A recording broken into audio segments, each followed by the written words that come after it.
You guys all set? Yep. Okay. Good evening, everyone. I'd like to call the meeting to order at 7:02. Please stand for the Pledge of Allegiance. I pledge allegiance to the flag of the United States of America and to the republic for which it stands, one nation, under God, indivisible, with liberty and justice for all. I'd like to thank everyone for coming tonight. Is there a motion to seal executive session minutes from tonight? So moved. Second. All in favor? Aye. Aye. And in executive session tonight, we did vote to approve 2 homeschooling requests, and that passed 4-0. It's now time for open forum. Is there anyone that would like to speak? Okay, moving right along, we are on to oral reports, and we are going to begin with school reports, and let's start with oldest to youngest, and we'll start with the high school, then the peer school, then the elementary school. So Narragansett High School, good evening. Good evening. Yes. Happy Valentine's Day. I have a number of students that I'd like to recognize. This is always a fun one to do. Congratulations to senior Nick DeThomas, who won the 2024 Narragansett Lions Club Polar Plunge Towel Design Contest. He was recognized at school by the Lions. Congratulations to Aiden Flynn and Daisy Sweetman for being recognized as candidates for the Presidential Scholars Program. Students are selected for leadership, service to school and community, academic CTE scholarship, and visual creative performing arts talent. So best of luck to them in the process. Congratulations to the girls' swim team. They have just completed a remarkable run of being undefeated for 4 years in a row now. 2 state championships during that time, and they'll be going for a 3rd. But it's a tremendous core of seniors who've been through and have never lost a swim meet in their entire high school career, which is tremendous. The basketball teams participated along with our student activities director to recognize teachers who have been role models to them in their careers. It was the first time we've done something like this, and it was a special event for both the boys and the girls basketball teams.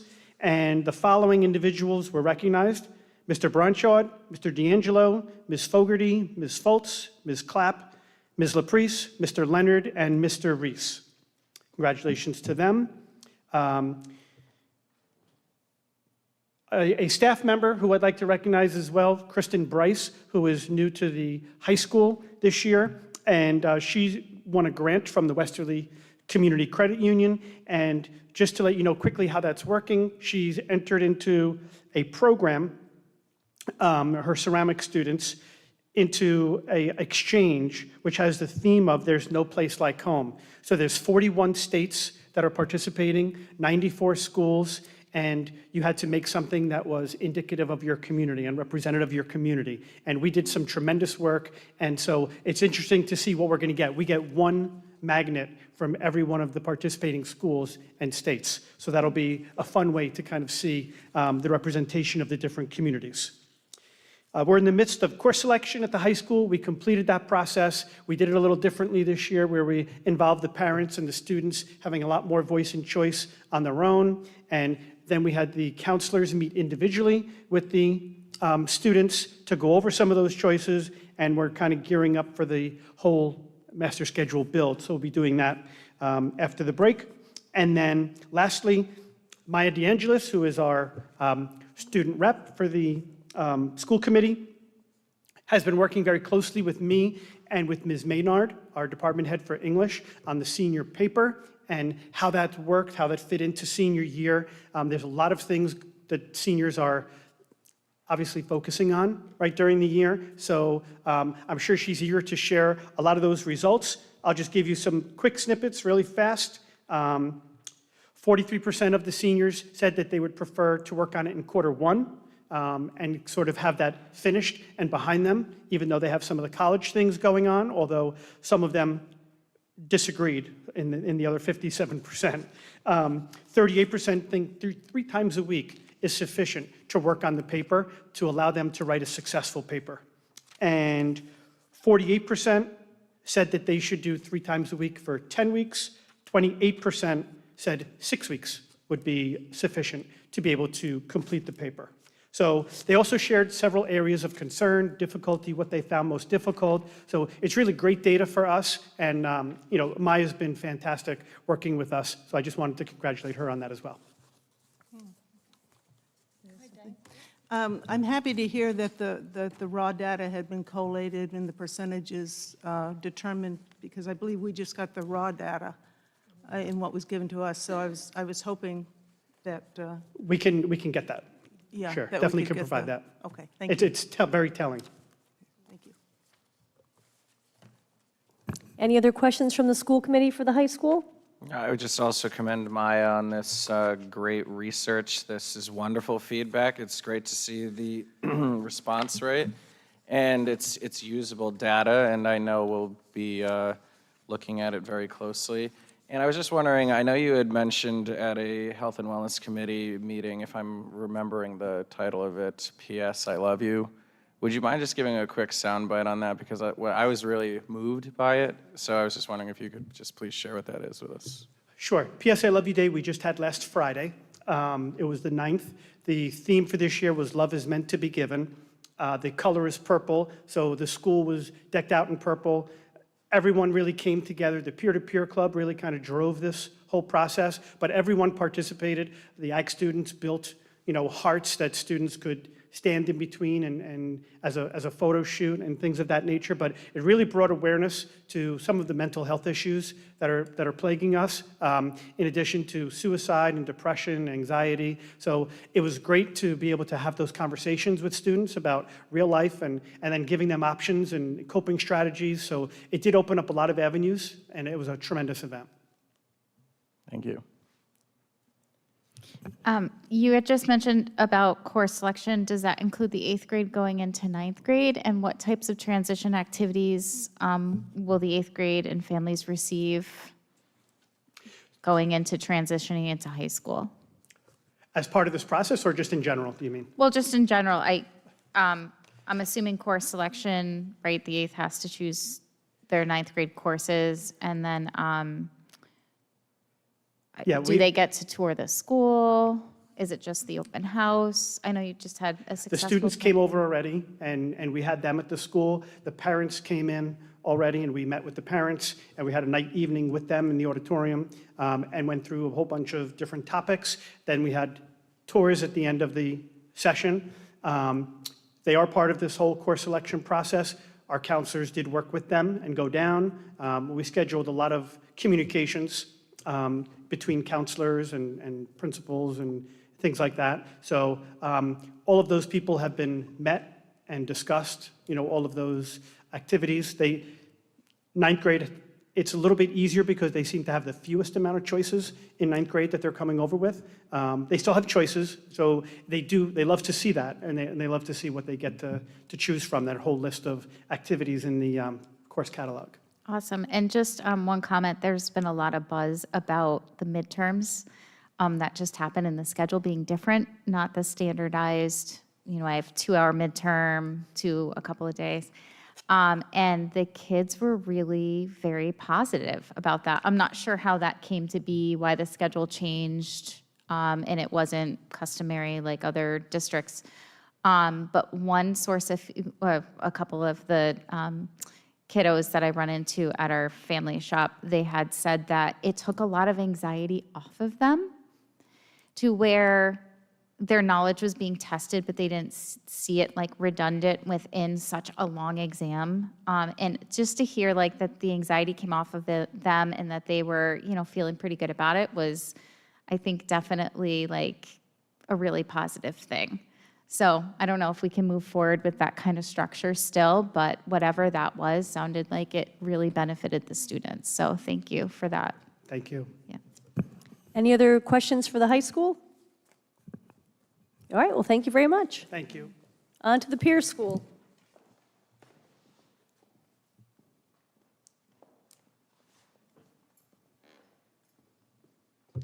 Good evening. It's good to be back. I'm going to start off by saying that. It's nice to see all the faces again. I know we send out our reports, and I'll kind of highlight some of those features in the school. Really exciting things, especially as I've come back, and I really want to just take a second to thank Emily and Ryan Canisette for helping out as I was gone. They did an unbelievable job, and I really want to commend them for the hard work that they put in. So some of those things that came out of that and some of the fun things that have been happening the last month or two. Our student council with Karen Festa as our student council advisor has done some amazing work this year, and they did Valentine's for veterans, which was really exciting. There are some great pictures that I should have put in that report. Actually, they're really amazing pictures of the work that the students, the hard work that they put into these Valentines that they're sending to veterans residing in assisted living facilities, the VFW, and a lot of different areas that are listed on there. And that was a really great way for our students to connect with community members and to kind of learn a little bit about history and, our amazing veterans. As well, our intramural bowling, I'd like to shout out with Sue Pezza. She is advising the intramural bowling, as well as, I'm sure there's more, but I want to say Linda Tusa has also been joining them at the bowling alley, and our students are really thriving. They've actually talked about how refreshing it has been to see some of these students really shine, wow, they actually are really enjoying themselves in this bowling atmosphere. So it's been really a great activity for some of our students to kind of join into. I mean, the intramurals have been a great program we've done since last year, but the bowling was new this year, and that really took off. We've had a book club being run by Jessica Rodriguez, our new library media specialist, and that's been pretty well attended. I mean, right now it's about 10 students, but 10 really eager students, and they're really excited about that as well. So that's been a good opportunity that has been advertised, and hopefully we're going to gather a few more students as we move on. The theater is practicing hard, so hopefully you guys come out for one of the shows, Beauty and the Beast Junior. Stay tuned for some of those dates and some of that kind of more advertising of that to come, but that's really exciting for a lot of our students as well. And then on the flip side, we have our sports, which I've listed on there.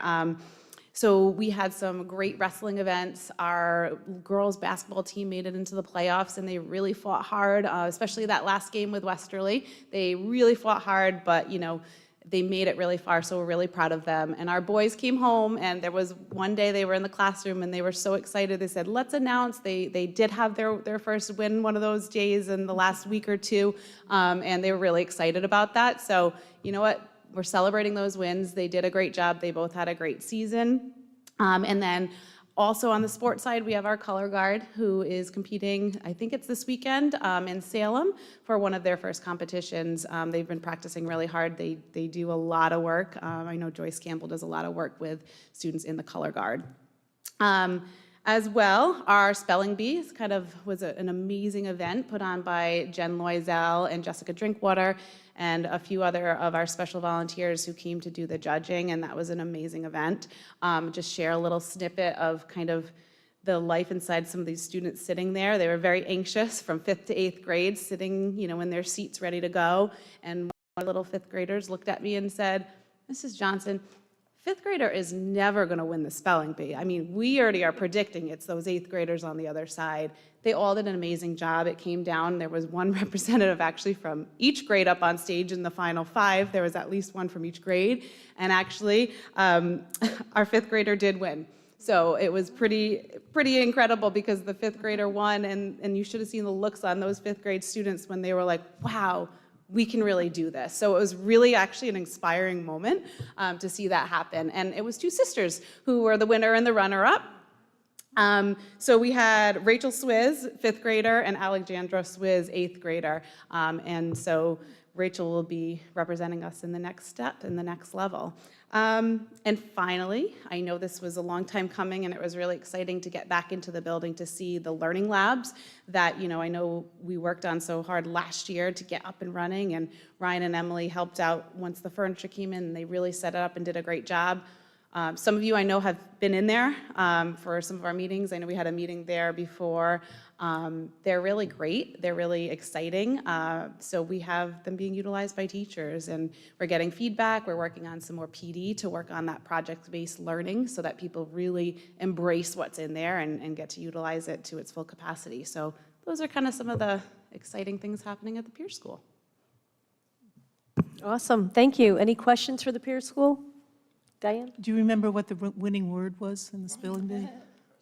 That's a really great question, and I Well, don't, but that's I, okay. I I'll can put you on find the out for spot. you. But these words were incredible. I mean, some of the teachers and I and the volunteers and the audience, we'd sit there and be like, wow, like some of them were really difficult, you know, difficult words, but they did an unbelievable job. You know, we were sweating for them. Any other questions for the Pierce School? No, just really exciting to see all of these incredible opportunities and all that's going on at the Pierce School and all of the Narragansett school community. Really looking forward to getting to a theater production and to seeing these learning labs in person. So really great to hear that's everything that's going on, and I commend everyone on their successes. Thank you. All right, thank you. On to the elementary school.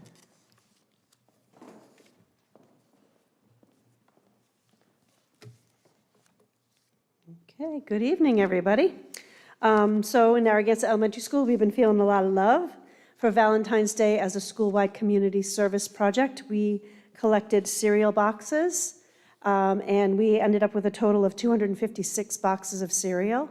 We had our fourth graders set it up as like a domino setting, and we will be sending video and footage. But it was a great celebration to have our fourth graders out there and set it all up and then hit it and watch it go all the way down the hallway, from the end of fourth grade hallway all the way to the front of the building. And we'll be bringing those donations sometime this week to the Johnny Cake Center. We were able to focus on helping others, and we thought this was a good opportunity to do that. We also did some theme-based crafts and messages for the Narragansett Senior Center. Our first graders walked over there. Each grade is taking a little holiday and bringing over celebratory messages and thanks, and they really do appreciate it. And we also wore our pink and red and white colors today. If you stopped by, you would have seen us covered in pink and red. The kids really enjoy that as part of our Spirit Day. Each teacher was given a whole bunch of hearts, and they passed out hearts to every child as they came in the building. So we had a great day at the elementary school. We recently had our winter concert, and we combined not only the music piece, but our art teacher has taken on some of the matching and mixing of support. So Ode to Chocolate was definitely celebrated with some of the artwork from the children. I don't know if you've gotten a chance to come see it. I did take some pictures, but she took clay, sculpting clay, and made heart-shaped boxes, and if you really look at the chocolate, it looks like real chocolate. And so those are on display as well as some hot cocoa artwork with some pastel work, and it's great. And so we'll send some pictures along, and you'll see some in our newsletter as well. We're working on cultural experiences. Our students, grades 2 through 4, will be attending the Napua Polynesian performance at the high school. We'll be taking a bus trip over there to do that. We've also have some reached out to Tamagog Museum, which we finally got someone to call us back and do some work and some presentations at the elementary school with that. So we've been really working on boosting our knowledge for our students, both local and faraway places.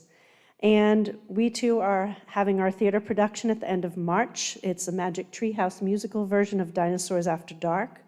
So you'll be invited to come see us at the end of March sometime. It's a great production. Kids have been working hard, set design and singing and dancing and acting. So we'll be pleased to invite you all to that. Any questions?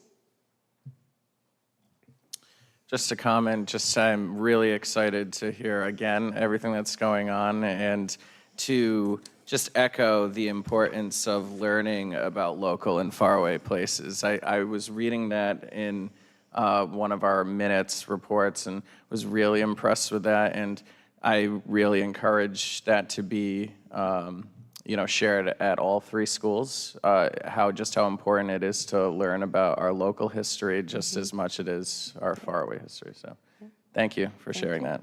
Thank you. Thank you. Okay, student services, please.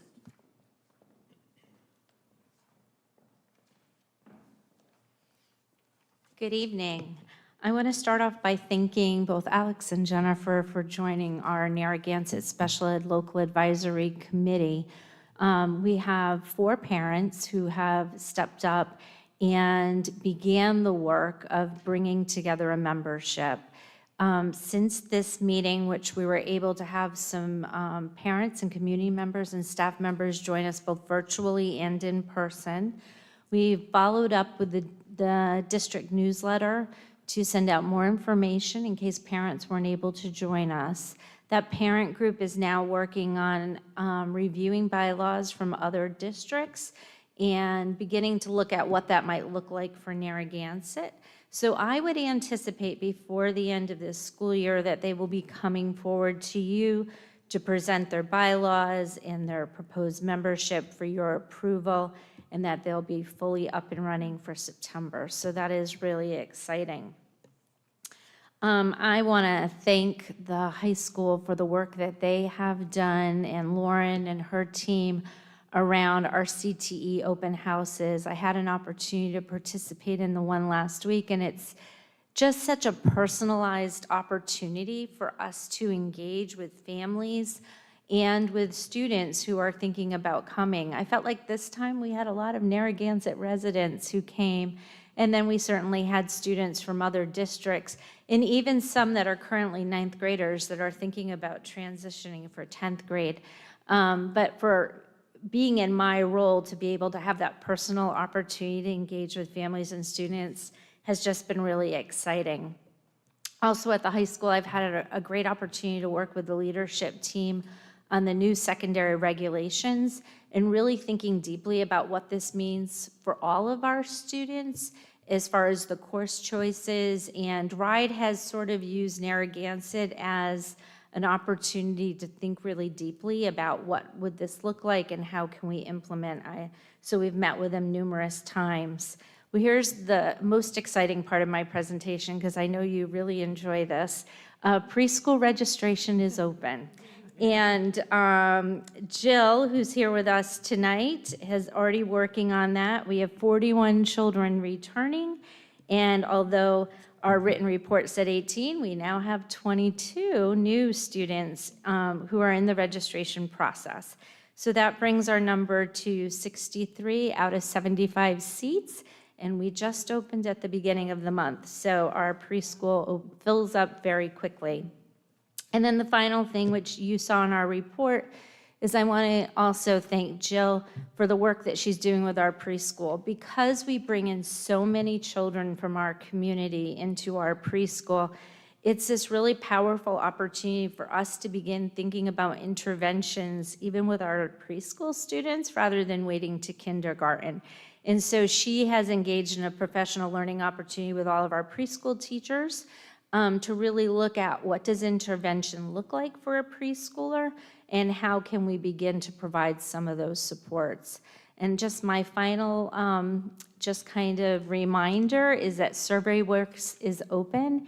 It provides us all with data, including our office, on how we're meeting the needs of our students. So we would just encourage all families to complete it so that as a leadership team, as the Office of Student Services, we can really think about the supports that we're providing to our students and our families. Thank you. Great. Thank you. Any questions for Dr. Denton?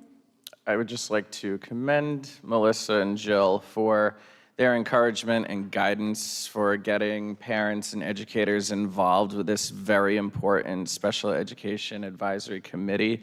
It's important to point out that this is a parent-led committee. It has to be a parent-led committee.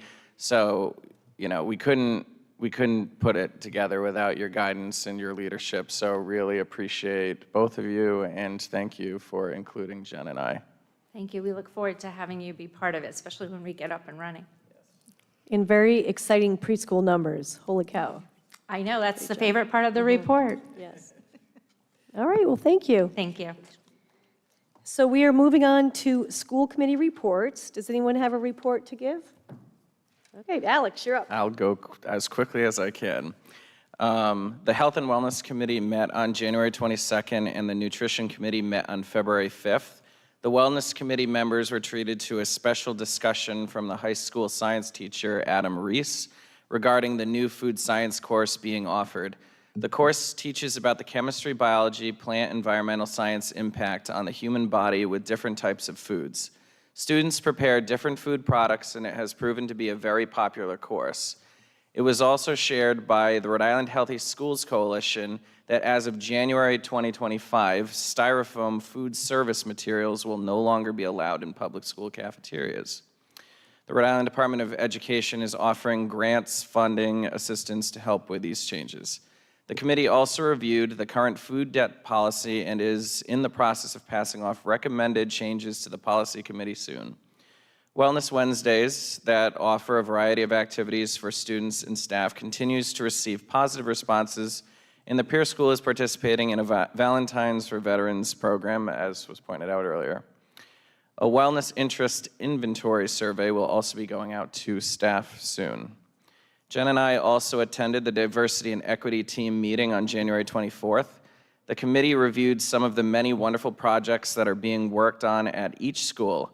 Highlights include Kindness Week at the elementary school, where fourth graders wrote, filmed, and produced kindness videos that were watched at the Narragansett Elementary School Lunch Film Fest, which focused on inclusivity and acceptance for all. There is a diversity club that continues to meet regularly during advisory at the Peer School, which continues to receive positive responses and engagement from students. Lastly, at the high school, students are creating posters and playlists to celebrate Black History Month, and there will also be a special presentation on March 11th on First Nation musical artists. As Melissa already pointed out as well, Jen and I attended the Special Education Advisory Committee after the Diversity Committee that evening. So it was a very busy day for us, but we enjoyed every part of it. And I would also encourage, if anyone would like to join this very important committee, please reach out to our Director of Student Services, Melissa Denton. And lastly, the annual meeting for the Rhode Island Association of School Committees will meet on Saturday, May 4th at the Crown Plaza Hotel. It will be a great opportunity for school committee members to earn their required 6 hours of professional development in one day. Thank you. Great, thank you, Alex. Does anyone else have any reports to give? Okay, all right, thank you. So next up is the student report. Maya could not be here tonight, but her report tonight really talked about what Mr. Fiore already covered about a survey that she drafted and gave to the seniors about the senior paper, the timing of it, how much time it takes. So I'm really glad that she was able to do that. And as you've already heard tonight from us, please give the feedback to Maya. That's really important for her to quantify her data for us. It's great for us to see the questions. We understand why. We have the raw data, but we need her to capture that data in what you shared to us tonight with like 43% want this, 38%. So surveys are great, but we need her to quantify that for us. But really glad that she's able to execute the survey, because sometimes people, they hear informally, well, kids don't like this, kids don't like that. Well, put together a survey and put it out there. So really glad that she was able to put that together in such a short time frame. Okay. All righty. So we are up to the highlight of tonight, which is the superintendent's report and the FY25 budget presentation from Dr. Cummings. Great. Thanks, Tammy. Happy Valentine's Day. So tonight I'll be going over the FY25 budget. Tonight's presentation is a high-level overview. As a reminder, we have 2 workshops to delve into the details going forward, and a third if necessary. Our first workshop will be our school-based programs, and then our second workshop are more of our support programs, such as technology and operations. So I want to begin just by thanking all those who put the budget together. This is not a small task, so we start working on this in late October or early November. And so Karen and her staff in particular burn the midnight oil in pulling all of the numbers together and support our building-based leaders in pulling their numbers together. I want to particularly thank Emily in her role as interim principal Colleen, certainly was consulted along the way, but Emily did a lot of the heavy lifting, and I think that was a great learning experience for her, and she did a tremendous job. And certainly, Chris, being new to the district, had a lot of kind of just figuring out, knows how to do a budget, but the way that we do it in Rhode Island is a little different than the way that you did it in New York. So there was a lot of adjusting along the way. And so Pete, I would just say if any school committee members want to follow along, this presentation is in your binder, not in the packet, if you want to follow along. Yes, thank you, you. Tammy. Just so you know, we do have a very set budget meetings, a lot of which involve the town council. And so our next meeting will be our capital reserve meeting. That's one of the committees that you appoint at the beginning of your school committee term. So we'll be meeting with the town council on Monday, the 26th. Our first workshop is Wednesday, the 28th at 6 p.m. We are doing a little bit of a change this year where we will do the workshops televised, viewable on YouTube. So we'll be doing them down in this chamber at 6 o'clock. And then, as you can see, the rest of it, we really gear up. I present, you all will vote on the budget, on your approved budget on March 20th, and then I will work with the town council and present that to the town council on March 25th.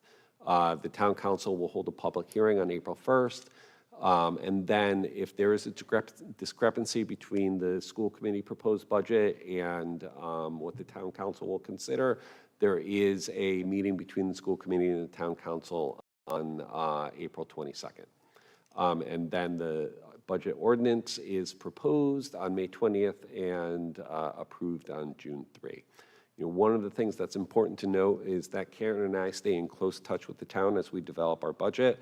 They are great to work with, and so as we go forward, we make sure that we are keeping the lines of communication open with the town. So one of the things that I think is really important to consider is to really know where are the children of Narragansett going to school. So the vast majority of our students attend our Narragansett schools. So 1,058 students attend Narragansett schools. 8 students are, their needs are better met on out-of-district placements. So we have 8 students out on out-of-district placements. There are 18 Narragansett resident students that attend other career and technical schools and programs such as North Kingstown or Cherahoe. 15 students attend 4 different charter schools, and those are K through 8. 23 are homeschooled, and so that number remains high across the state, remains high for us post-COVID. There are 39 Jamestown students that come from Jamestown to Narragansett High School. Remember, Jamestown students have the choice of going to either North Kingstown or to Narragansett.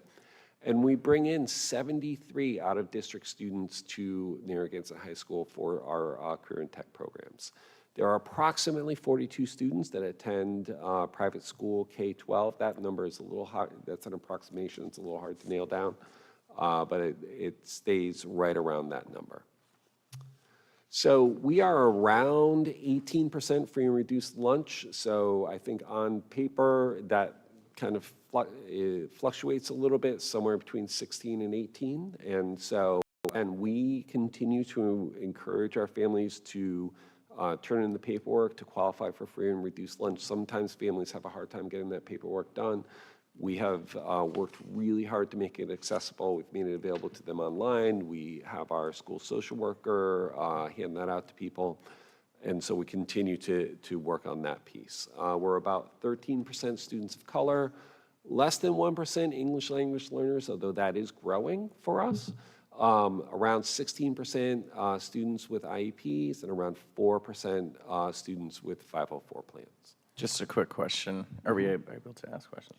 Yes, of course. The 18.5%, is that who actually qualify or who have actually applied, just for the public's reference? So that is, we have around 17% that have actually qualified. When you look at different sources of data, such as Rhode Island Kids Count, some of the RIDE data, some of those other places, they put it as high as 20%, right? So we kind of split the difference. And so that's why it's a bit of an approximation why I put the asterisk there. Okay, thank you. And if any school committee members have questions, please just interrupt Pete as we go along. You do not need to wait till the end. Absolutely. I'm sorry I didn't say it at the beginning. So how are we staffed? And so we have 142 and a half teachers, right? So that's a half-time position, not an actual half teacher. Around 27 teacher assistants. Transportation is 29. We are fortunate that we have been able to hire some bus drivers. So that has been a struggle over the last couple of years. So Steve and Derek have worked really hard to get that number up to where we need it to be. Our grounds, facilities, and maintenance is about 18 and a half. Clerical and business operations, so those are school secretaries and other clerical workers, are at 10 and a half. Our central office and special education administration is at 6.8. Our principals and assistant principals are at 4. Athletics is 1.25. Tech is 4.7 for a grand total of 244.6 FTE. So Pete, I'm just looking back at that number again. I was wondering if possibly we could just restructure that before the budget going forward to the town to show contractually like the differences, like who has an administrative contract, central office plus special education administration, and principals and assistant principals. Do they follow under the same category So contractually? not necessarily. Yeah, I feel like that number is really, in my mind, being a parent educator and on the school committee, it's confusing. Okay, we can take a look at that. The other thing I was looking at too is there's no mention there as to dean of students, So they're under a teacher contract. but they're considered administration as well. They're considered teachers because they're under a teacher contract. Do they have an administration? They do have an administration degree, but they are under a teacher contract. Okay.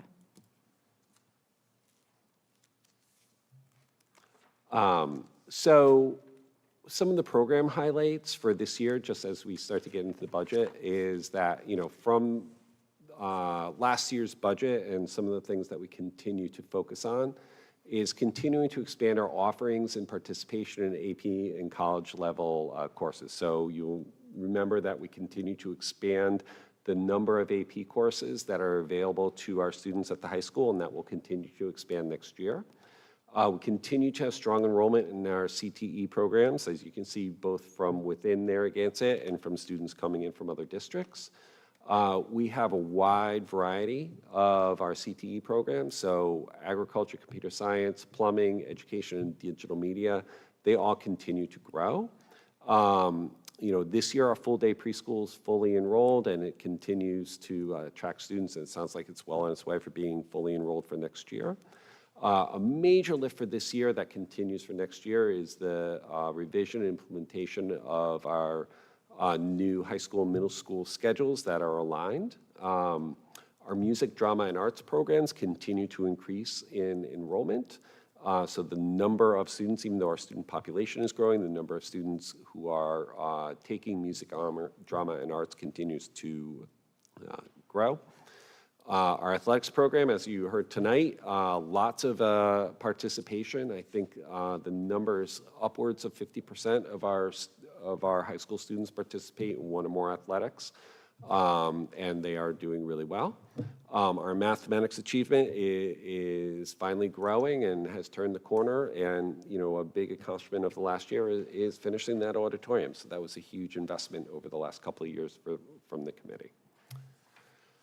So when we start to look at what's happening and what are some of the things that are driving the budget. So, first of all, implementing the secondary regulations requirements. So that is a big lift for our high school and also for our middle school. There are a lot of new requirements in there, including 2 years of language, 4 years of mathematics.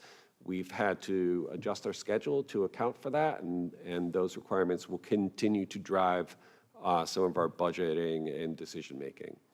Continue to need intervention and support for students. So we do have a number of students that are behind in their learning, and so we need to continue to support them. We also have had a great group at the elementary and middle school, kind of thinking about transition from grade 4 to grade 5.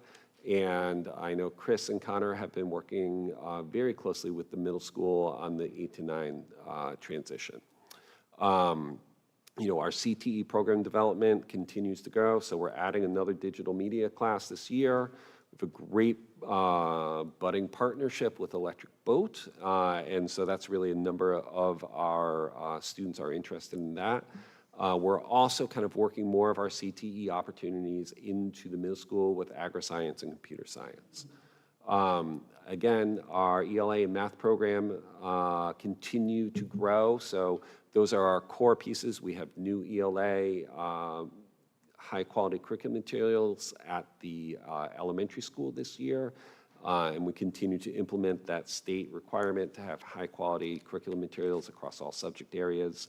Of course, supporting our SROs, having an SRO at each building, and also having our social-emotional learning coach, so the implementing ruler across all the schools. Our security enhancements are all critical parts of what we do. And as you know, we've done a great job over the years of maintaining our buildings, so completing some highlights for this year. It's not as probably attractive as getting a new auditorium, but they are really necessary pieces, kind of repaving our parking lots, adding a play surface at the elementary school. Those are all pieces that are critical to kind of keeping up our infrastructure, because when you let those things go, it can be more expensive to fix down the road. So our enrollment, unfortunately in Narragansett, it continues to be extremely challenging for young families to buy a house. And so the enrollment at our primary grades, continues to be lower than we would want it to be. So we are projecting for next year a kindergarten class of about 50. I think, unfortunately, we seem to be turning that number where we, had cohorts of, the 80s to 90s, and then around the 70s and around the 60s. Looks like we're kind of pretty steadily in the 50s the last couple of years. So our hope is that, that will grow as the town kind of invests in making housing more affordable. But right now, it's really tough for families to access housing in Narragansett. And so we project that to be around 50. So, our enrollment will drop by about 50 students for next year, we project. So still over 1,000, but, it does continue to go down. The elementary school will be approximately the same size as it is this year. The peer school will go down by about 20 students. And the high school will go down by about 20 students. One of the challenges of having kind of small adds and drops is that, again, we want to continue to have the services for students that they require. And, one of the great ways to think about it is that, whether there are 300 kids or 150 kids, you're still going to need a school nurse. And so, there are certain fixed costs that are a part of every school that are going to be a part of what we'll talk about going forward. And what you will see is that we have made some staffing adjustments, recommended staffing adjustments for next year based on dropped enrollment. So, one of the things that is highlight is that Narragansett continues to be a really desirable school for students in the region. So we have, we do anticipate over 100 students coming into Narragansett High School for next year, about 34 from Jamestown. And then, as you can see, different numbers and all the different programs coming in. And so, over 100 students, that's a pretty significant number of students coming into our high schools. It really shows the quality of our program. We do continue to have students that also leave Narragansett, and students leave for various reasons. When we talk with families, it's not about the quality of Narragansett High School. It may be that a student wants a program that we don't offer. So, for example, we have a student that's at Charahoe because they're really interested in culinary, and we don't offer culinary. Some students will go to North Kingstown for a music program because we don't offer that music program. So that's typically the driver for those pieces. And then for our younger students, it's often parents who may be in a rental. And so we often find that students who are in one of the charter schools. It may be a family that doesn't want to disrupt their child from being in the same school. They may anticipate a move or renting in different towns in South County, and so they like to have that kind of steady schooling so they don't have to transfer districts. So for our budget considerations, first and the biggest driver is the cost of our contractual obligations. So we are going into year 3 in both of our major contracts with our teachers union and our support staff. So, both of them have reasonable increases this year. We will be doing negotiating next year. Second major consideration is the financing of our long-term capital improvements. And so again, that's a very significant piece that we do. The town council has been supportive of that over time.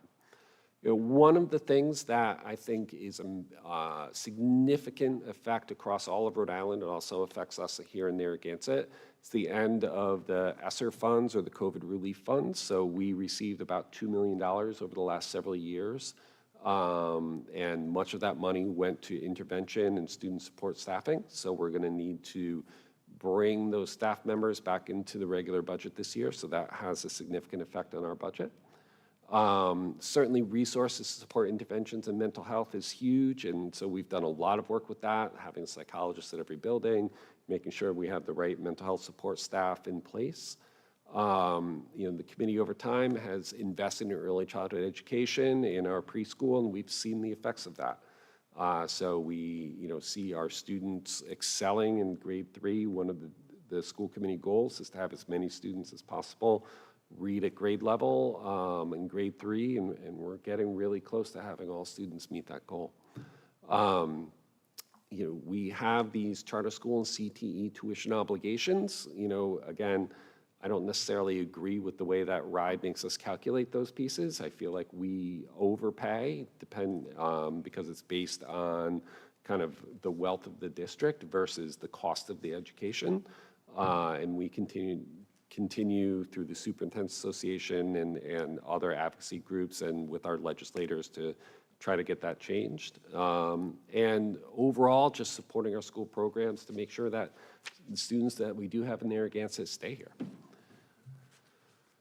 So our staffing changes for next year, right now overall at the district level, we're going to reduce our math coach by a little bit. So she's going to go to 4 days a week. We are reducing one speech and language person due to enrollment and a little bit of PT due to enrollment.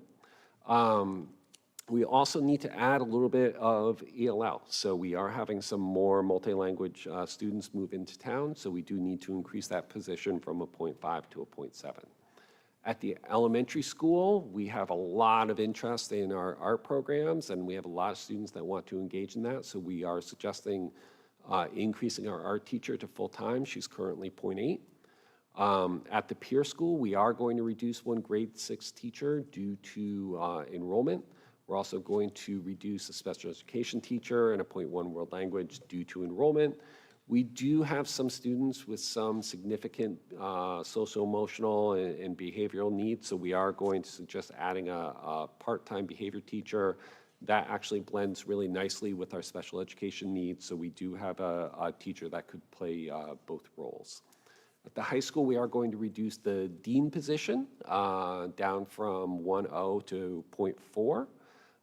We're cutting 0.3 of a PE, one English position, and a little bit of Italian. So overall, it's a reduction of approximately 4.5 teachers that we're suggesting. So overall, I'll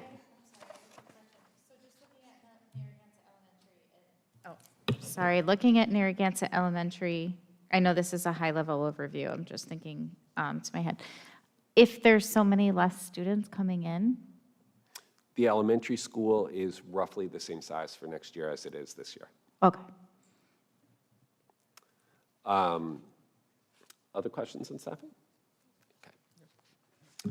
So just a couple of high-level things. Again, I'm not going to go into every detail around the capital investments. One, we do need to invest in a communication system, which is phones, right? So we do need to redo that at all of our schools. We are doing it in a way that it really does enhance our security. So it will send kind of emergency messages in print and will allow us to, and we can get into details of this at the workshop, really better alert teachers should there be an emergency.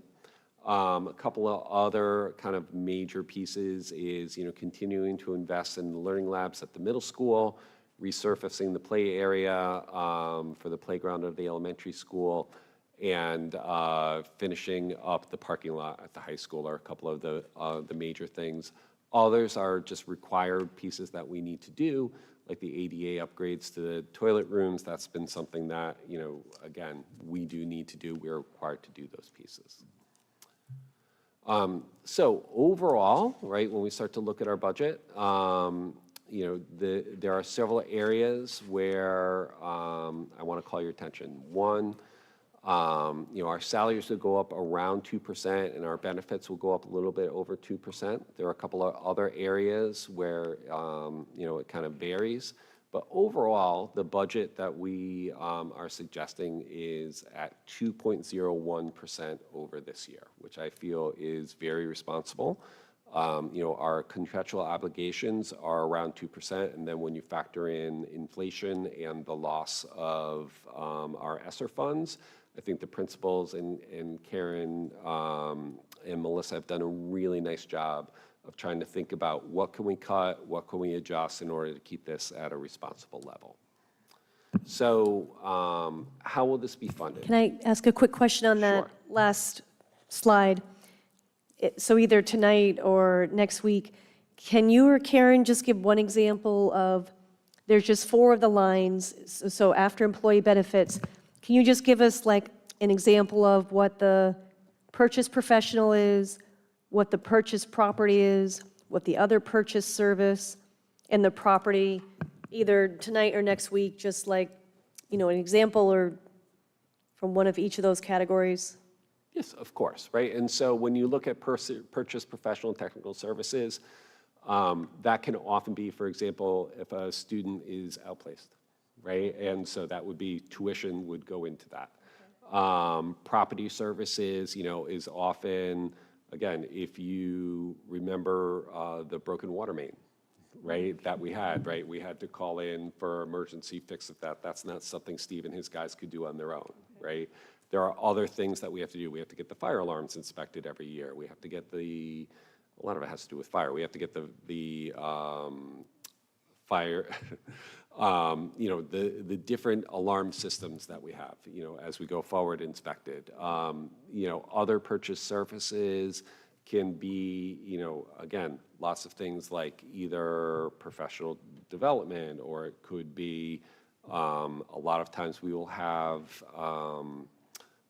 a consult for a student, that type of thing that comes in. So we can, again, they're all in the line items, right? And we'll go over them kind of more deeply as we get into the budget workshops. Right. And the last one was just the property. So after supplies and materials, what's an example of property? That would mainly be our equipment, especially our technology equipment that we purchase for the computers and things that last a long, your laptops and things like Okay. that. All right, thank you.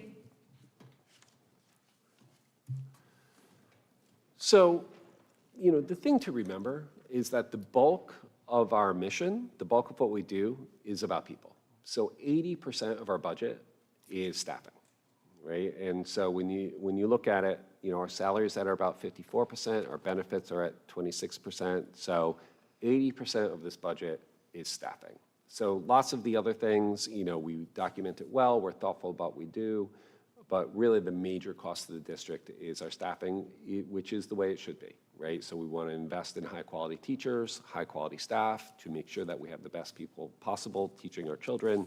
And so that's where our budget is organized, and that's what our budget supports. So how will we fund the budget? So one of the things that I think is really important to think about is that we have been worked closely with the town to have really responsible requests over the years. And so, we would be requesting of the town $28,728,916, which is, $767,471 increase, or about 2.7%. Our state aid did go down a bit, went down around $63,000.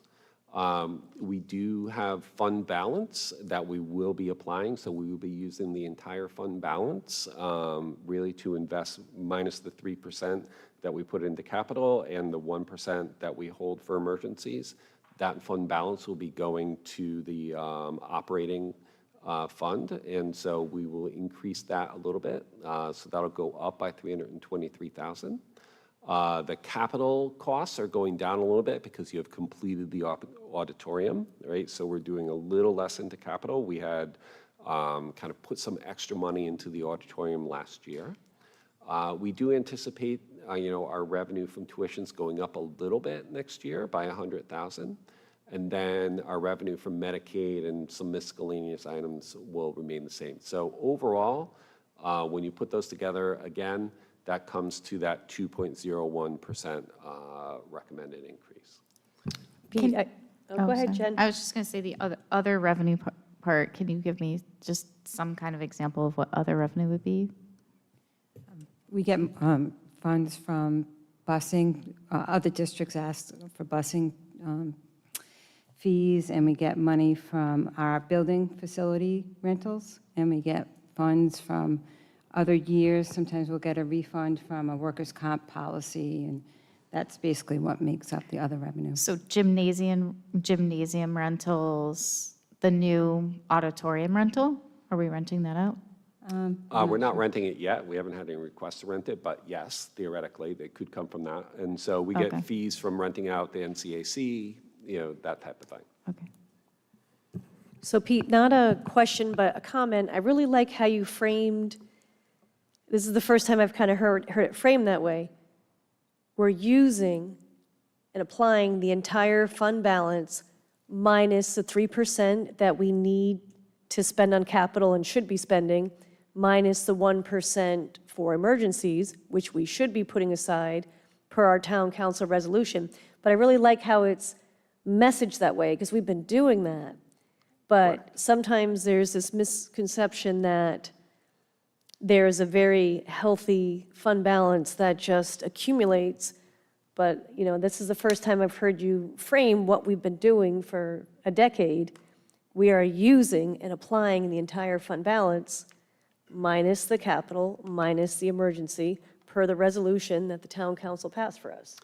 Correct. And that goes right along with the town council resolution. So Yeah. I appreciate you mentioning that. And again, the intent of the council, and I think in the spirit of working closely with them, is to make sure that the town appropriation remains reasonable, right? And so by applying that fund balance, we are able to make that a reasonable request. So I think whatever we can do to message that, a few times during the capital reserve meeting with the town council, during your presentation, we support and are following your directive of how we're using the fund balance. Yes, thank you. Yes, we will continue to do that. At this point in the year, how firm do you think the state aid estimates are? I don't anticipate it varying widely. Again, it's hard to always predict the legislative process, but right now what I am hearing from both our representatives and from our professional associations is that it should be in the ballpark of this. It shouldn't vary too widely. I do want to give credit to Melissa and her staff, who did a lot of work on documenting and submitting for high-cost special education, extraordinary cost special education.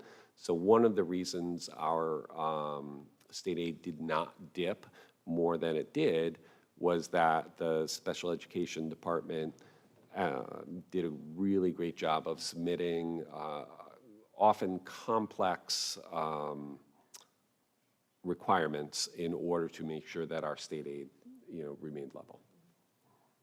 And again, it's, a small dollar amount, but I think that's important to message. We're anticipating a reduction in state aid. Now, it's $63,000, but it's still a reduction because, again, that misconception of, well, you get federal money and you get state aid, and it's just that messaging is important that we are starting out with, increased costs and a reduction in state aid. Correct. And so when you look at how our budget is funded, so more so than many other districts, we are reliant on kind of the town appropriation. So, upwards of 80% of our budget comes from our town appropriation. Which is true, but it's still only 50% of the town budget, so.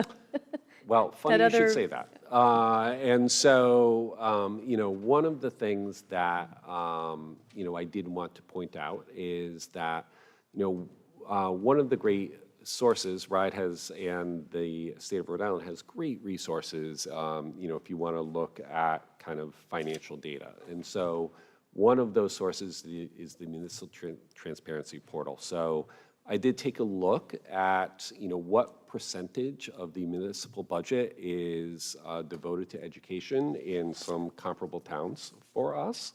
And so when you look, again, I looked at South County and some others. So Barrington, almost 70% of their total municipal budget goes to education. South Kingstown, 67%. Westerly, 56%. Narragansett, only 44% of the town budget goes to education. And so one of the things that I think is important to remember is that we've been really responsible in our use of town funds over time.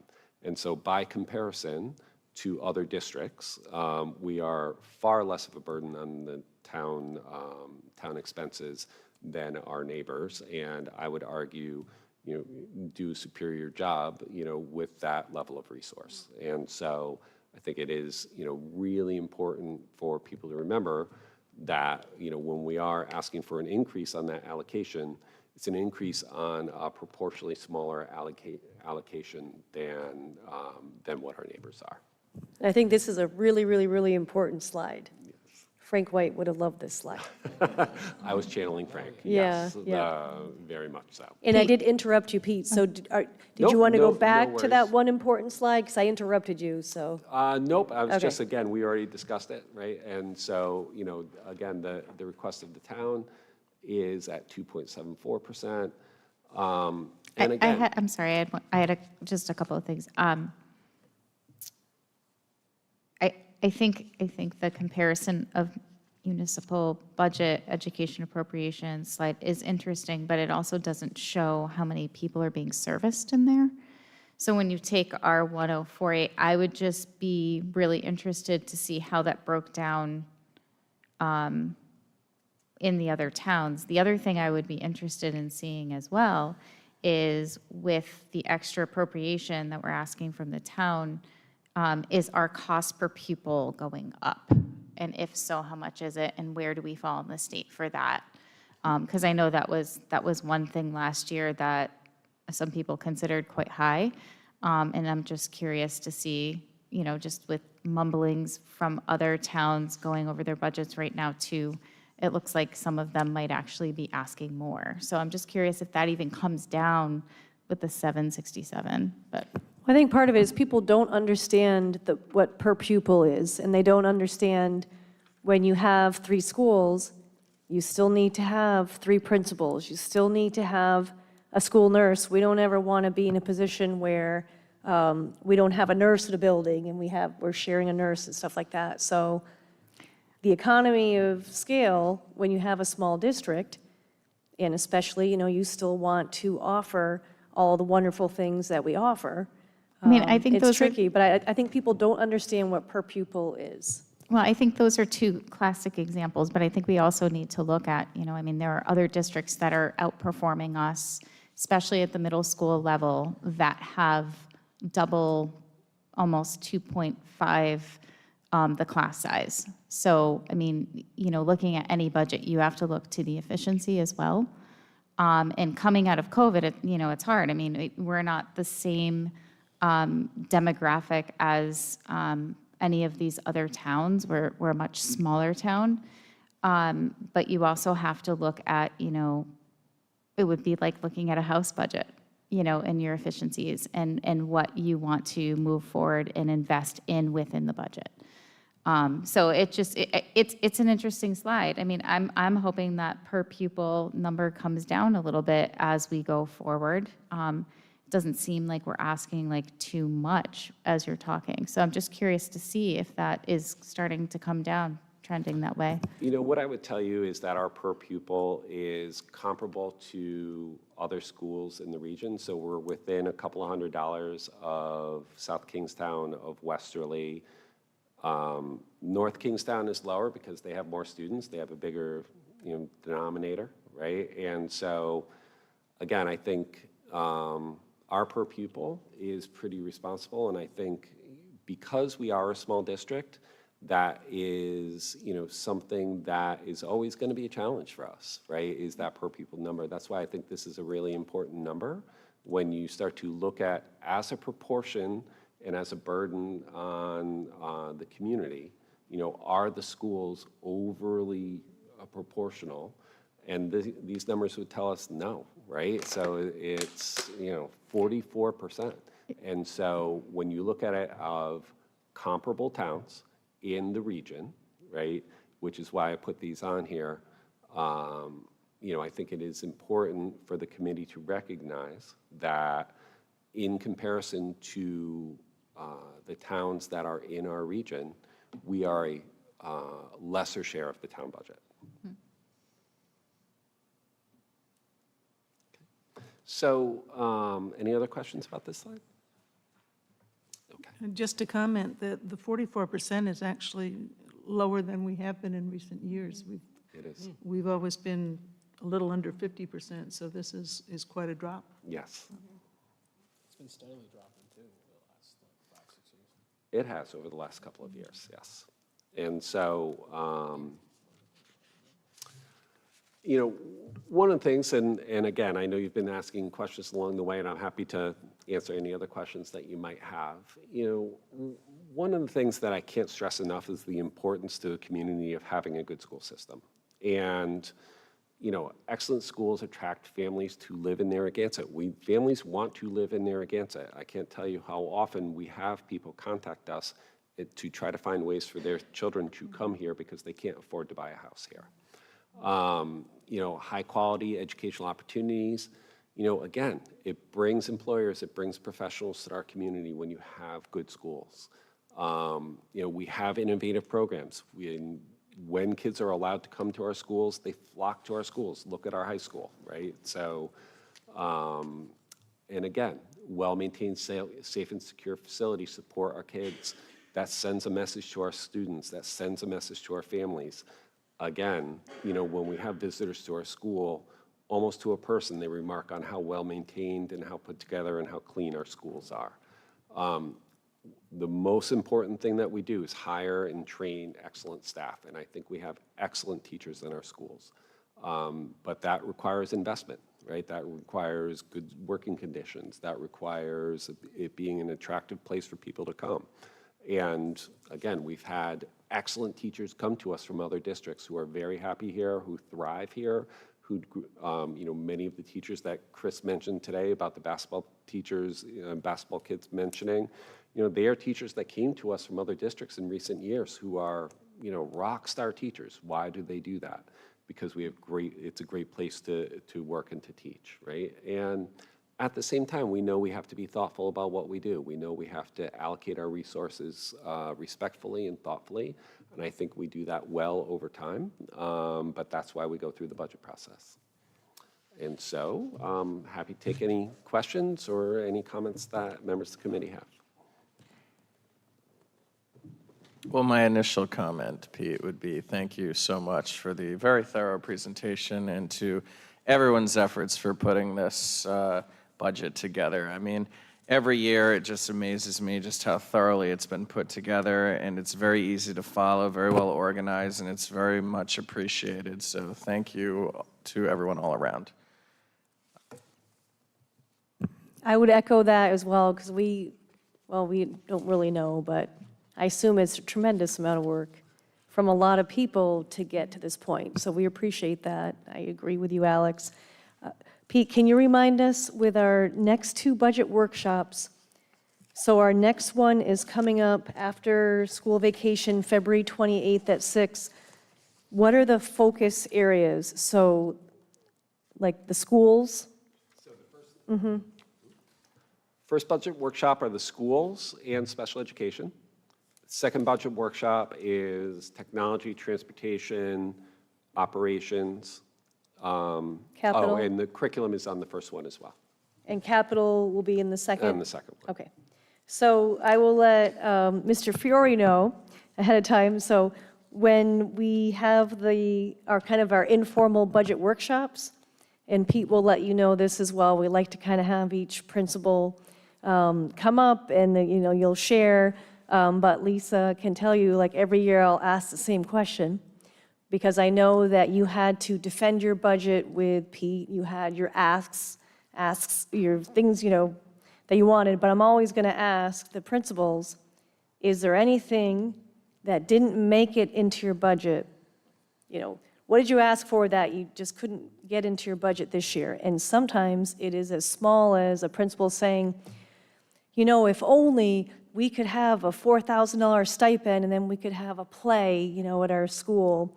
Or, sometimes Dan Warner would say, it would be amazing if we could have a 21st century weight room, or, so sometimes it's as minute as this little capital thing, and sometimes it's, we really would like an extra school psychologist, or, like that. So be prepared for that question, because we know you had to advocate strongly, but be fiscally responsible for the budget that you gave to Pete that kind of went back and forth. But we always like to hear, all right, is there anything that we won't find anywhere that you asked Pete and Pete said, not this year unless you give us, something else. So we just like to know, because every now and then, if, we prioritize that and we say, this is, we're hearing that the data really supports X, Y, and Z. Can you come back to us, Pete, and see if you can find saving something else? Because we'd really like to be able to support that ask of the principal that's not in there. So the schools, curriculum, special education for the first budget workshop. Correct. All righty. So do any other school committee members have any questions about anything that Pete presented or shared tonight? I'm just curious, are we going to get any more detail in our packets? Are we working strictly from this for the next workshop? Like, for example, the curriculum. So when each department does kind of give their presentation, they will have follow-up material for there. You do have their basic budget already in there in the line items, and they will be highlighting those line items and giving you more detail or able to answer any questions that you have during the workshop Okay. process. Okay. So our job in the coming weeks is to really study the binder, reach out to Pete with any specific questions, because each person that presents will give us a very high level, kind of like one page at a glance with some bullets. So it's really, our job to kind of study, learn. If you have any questions, ask Pete ahead of time. And then, you'll certainly be able to ask questions at the budget workshops. And if it's not an answer that they can provide right there, we'll say, okay, we need to know this kind of detailed question about the preschool or whatever. And then Pete will get that answer and he'll get it back to us. Because ultimately, we want to be very informed when we circle back in March at our March school committee meeting, which is March 20th, where we really want to be able to be informed enough to vote, because then our budget moves on kind of with the whole town council. So it's really our job between now and March 20th to get as informed as we can with the 2 budget workshops. If we need a third, we have a placeholder for that. But that open dialogue with Pete, like I need more information about X, Y, Z, and then Pete will share that with the 5 of us. And is this open forum? You were saying it was going to be televised this year, but it is open forum for parents who want to come and ask any questions about the budget? So we're going to be down here, we're going to be televised, but this is kind of the one opportunity where We will always take questions from the school committee first, but, like when the schools present, the high school will go first, we'll ask our questions. It's my preference that if we have people from the audience, and now we have done a segment of the budget workshop, the school committee has asked their questions. If anyone from the audience wants to ask a question, then we'll move on to the next. Yeah, so how we've structured it in the past, so great question, Jen, is that we have allowed for open forum at the beginning of the workshop, right? And then also at the end of the workshop. So if someone has a question over something went on, kind of depending on how the time is going, at times the committee has kind of allowed, kind of some questions in between school presentations. But again, some of that is time-based. That's not necessarily in the rules. That's at the discretion of the committee at the time, okay? But there is open forum at the beginning minimally.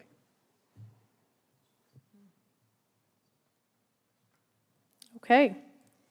All right, so if there's no other questions from the school committee, we're going to move on with our meeting. And nothing else from your superintendent's report, right? No, the principals covered it. It was Okay, great. All right. So we're going to move on to consent agenda. Is there a motion to accept the recommendation of the superintendent to approve consent agenda items CA1A, CA2A, CA2B, and CA2C? So moved. Second. Any discussion? All right. All in favor? Aye. Aye. Any opposed? Motion passes 5-0. On to the budget report. Karen? Excuse me. For the 7 months ended January 31st, 2024, the total expenditures were $16,931,197, and that's 46.7% of our budget. Expenditures and encumbrances totaled $31,550,140, and that's 87.02% of our budget. Any questions for Karen or Pete? All right, thank you. So we are moving on to school committee business. Item number 1, is there a motion to accept the recommendation of the superintendent for displacement of the following teachers? Seniority numbers 2462, 2486, 2494, 2496, and 24113, and the non-renewal of the following teachers' seniority numbers 24114, 24117, 24119, 24125, 24, that's repeated, 24128, 24134, 24143, 24144, and 24 retiree, based upon the following reasons. Due to the number of students projected to require services in certain areas, it's anticipated that it'll be necessary to restructure positions or programs, and/or it's believed there are better teachers available to fill the position. So moved. Second. Any discussion? All those in favor? Aye. Any opposed? Motion passes 5-0. We are on to approving the school calendar for next year, 24-25. Is there a motion to accept the recommendation of the superintendent to approve the school calendar for the 2024-2025 school year? So moved. Second. Discussion. All right, Pete, walk us through what is in our packet for the two options we've kind of narrowed it down to. Correct. So the two options are start before or after day, start after Labor Day. At the last meeting, you all indicated some strong interest in the start after Labor Day. So Lauren and I, again, kind of went over that, made sure all the dates were right. Again, that would be starting on September 3rd. Graduation would be June 12th. Last day of school, if there were no snow days, would be June 18th. If there were snow days, then it would go kind of till the 19th is going to be a day off, would go to June 20 or possibly the following week. Again, in this community, we have kind of traditionally started after Labor Day. It would be a pretty significant shift to start before Labor Day. We did also, to the best of our ability, follow the RIDE suggested calendar to make sure our vacations are aligned with other districts in the area.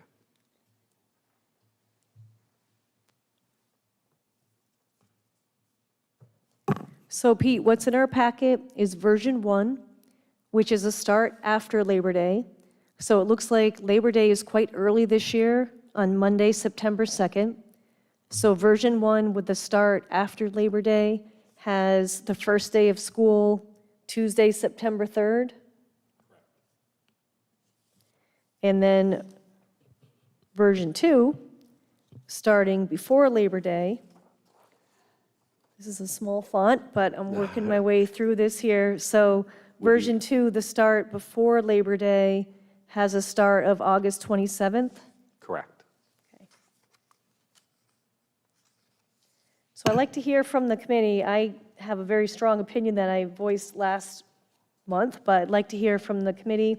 If you have a preference for version 1 or 2, you can certainly share why, or you don't have to, but I'd like to hear from the committee. Well, thank you for sharing the 2 versions along with the recommended school calendar from RIDE, which continues to be a draft.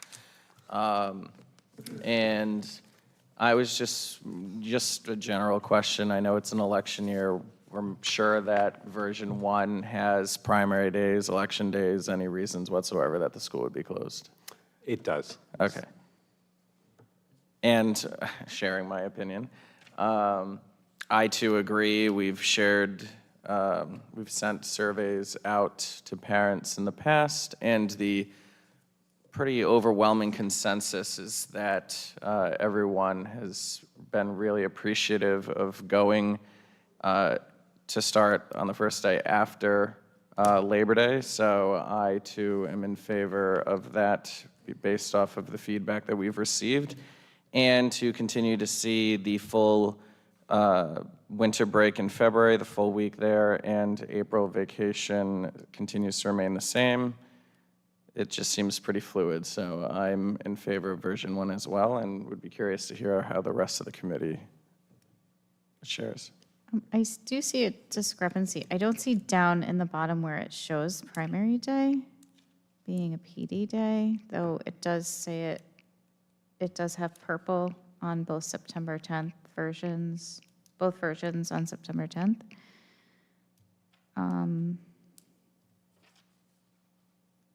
I just want to make sure that didn't count, that didn't add a day. No, it did not. Okay. So I think that for new teacher orientation to start on August 21st and 22nd would be really, really rough for the new teachers. I also think in our community, small businesses in Narragansett depend upon a lot that, you know, the college kids come in right after Labor Day, the rentals switch over right after Labor Day, school normally is right after Labor Day.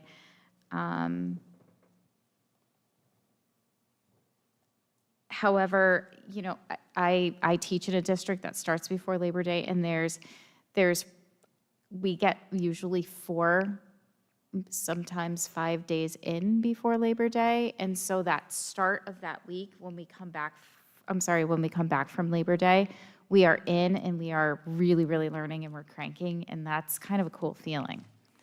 And looking at getting out at June 12th is like, wow, that's even better, because as we know in June, for schools that don't have air conditioning, it's hot.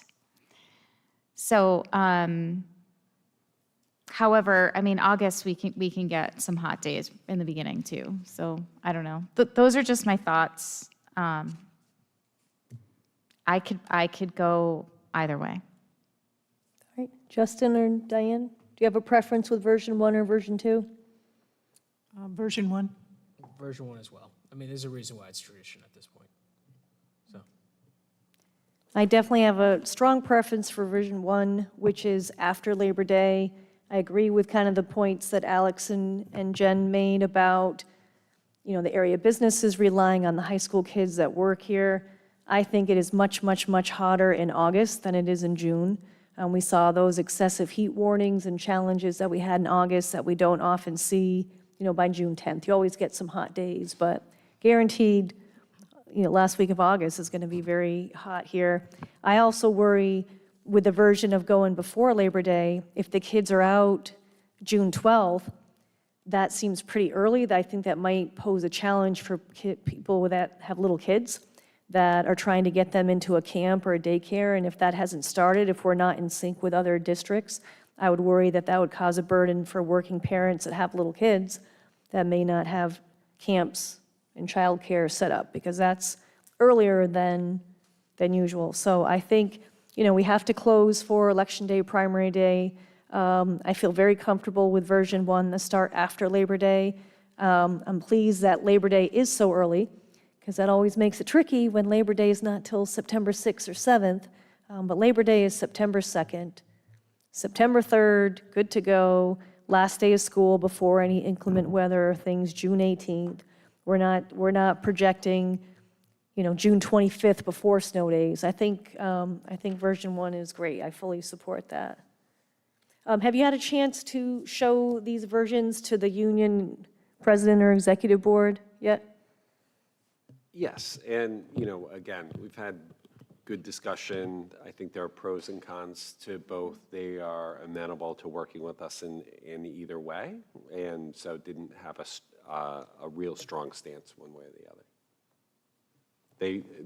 Their biggest concern, which I agree with 100%, is that for many of our teachers that live in a different district, making sure that our vacations aligned so that they didn't have childcare issues, is a major concern. And so that's why we try to kind of stick with the ride calendar to make sure that we're aligning in that way.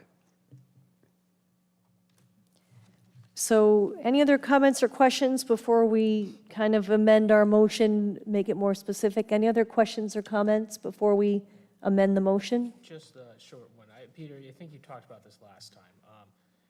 For the last couple of years, for a very long time, we've been trying to, like as you mentioned, work with our district, make sure we're all aligned. Now the state's got their recommended calendar. So we're kind of not pursuing that anymore on the local level, because the state is going to probably come out with something. Is that the kind of trajectory you're seeing? I stay in close touch with Jamestown and with North Kingstown, who we do a lot of our work with, and they are also following the state calendar, so we make sure that, we align with them as much as possible. So in theory, like judging the tea leaves, the state's going to make this not a draft at some point, and then we're kind of eventually. So they say, yes. Okay.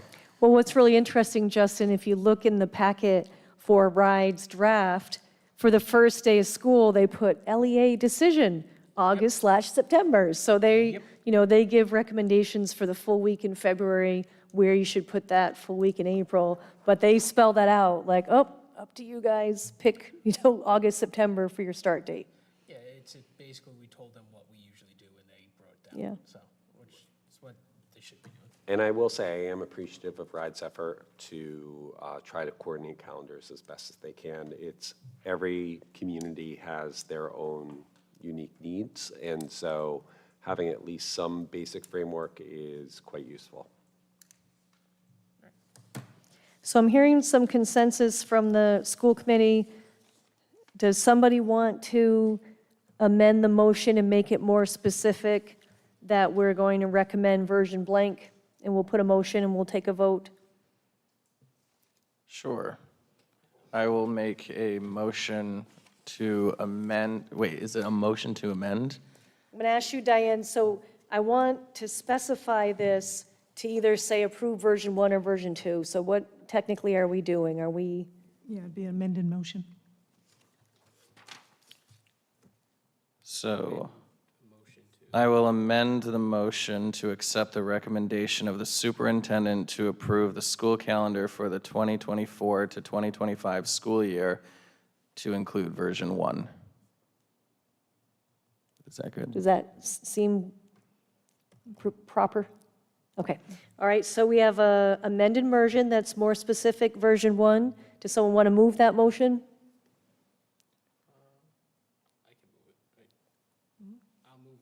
Okay, Second. all right, any more discussion? All those in favor? Aye. Any opposed? Motion passes 5-0. All right, great, thank you. Are there any communications that people want to mention? Okay, so we are, after school vacation, we are back here downstairs, 6 o'clock for budget workshop number 1. The following Wednesday, we are back here at 6 o'clock for budget workshop number 2. We have a placeholder, if needed, for budget workshop number 3, and we'll make that decision at the March 6th meeting, so we can advertise that if needed. And then we're back here Wednesday, March 20th at 7 o'clock for our regular March business meeting, where we will be voting on next year's budget. Is there a motion to adjourn at 8:32? So moved. Second.